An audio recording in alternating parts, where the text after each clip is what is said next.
Serious হন, জীবনটার ব্যাপারে serious হন। জীবনটা কিন্তু হেলায় খেলার বিষয় না। একবার চলে গেলে, একবার মৌত হয়ে গেলে কান্নাকাটি কোটি কোটি বছর করলে আল্লাহ পাক আর দ্বিতীয়বার পৃথিবীতে ফিরাই দিবেন, দিবে? তো কি কারণে আমরা আমাদের সময়টাকে হেলায় নষ্ট করছি? সুযোগ আছে কোনো? কোনো সুযোগ নাই।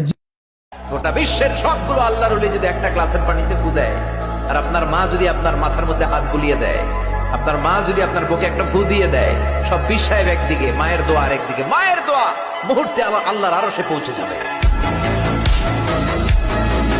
অতীতে কি হয়েছে ভুলে যান। মিউজিক করতেন, গার্লফ্রেন্ড ছিল, পর্ন দেখেছেন, জুয়া খেলেছেন, মাদকের সাথে সম্পৃক্ত ছিলেন, আরাম অ্যাফেয়ার্সে ছিলেন, কি করেছেন অতীতে, আজকে থেকে ভুলে যান। ফ্রম নাও অন, যখন থেকে আপনার কাছে হেদায়েতের বাণী আসবে তখন থেকে তওবা করে নেবেন। বলবেন আস্তাগফিরুল্লাহাল্লাযী লা ইলাহা ইল্লা হুয়াল হাইয়ুল কাইয়্যুম ওয়া আতুবু ইলাইহি।